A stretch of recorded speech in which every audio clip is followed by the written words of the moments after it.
உங்கள் கண் திருஷ்டியை எரித்து நிர்மூலமாக்கக்கூடிய சக்தி யாகத்திற்கு உண்டு.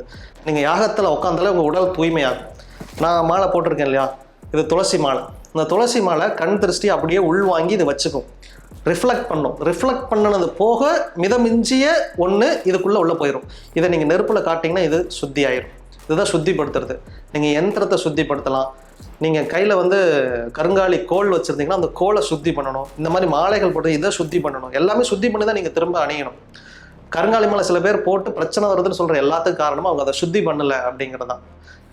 எப்படி சுத்தி பண்ண முடியும்னா நெருப்பில் போட்டிங்கன்னா அதை சுத்தி ஆயிரும், அவ்வளோதான். இதை நீங்கள் தொடர்ந்து பண்ணுங்கள். இந்த நெருப்புக்கு இது பிளாக் ஹோல் மாதிரி உங்களோட எல்லா கெட்ட எனர்ஜியும் உள்ளே இழுத்து எரித்து சாம்பல் ஆக்கிரும். இது ஒவ்வொரு பொருளையும் அழிச்சது இல்லையா, இந்த அழிக்கிறங்காட்டி தான் சிவனை அழிக்கக்கூடிய தெய்வம் அப்படின்னே சொன்னாங்க. ஆனால் அவங்களாம் என்ன புரிஞ்சுட்டாங்கன்னா இவர் எல்லாரையும் அழிப்பார். எல்லாரையும் அழிக்க மாட்டார். உங்களுக்குள்ளே இருக்கக்கூடிய கெட்ட கர்மாக்களை இவர் அழிப்பார். எதையாவது எரித்து அழிச்சிங்கன்னா மீதி என்ன தான் உங்களுக்கு ரிட்டர்ன்? சாம்பல் தான். அந்த சாம்பலை தான் அவர் பூசிட்டு உட்காந்துருந்தார். இவர் மரக்கட்டையெல்லாம் போட்டு எரிக்க மாட்டார், ஆளுங்களை போட்டு எரிக்க மாட்டார். இவர் கர்மாவை எரிப்பார். அதனால் மிஞ்ச என்ன இருக்குன்னா சாம்பல் இருக்கும். அந்த சாம்பல் தான். ஏன் இதை அவர் பூசினார் அப்படின்னு கேட்டிங்கன்னா தனக்குள்ள அந்த கர்மாவை உள்ள வாங்கிட்டார்.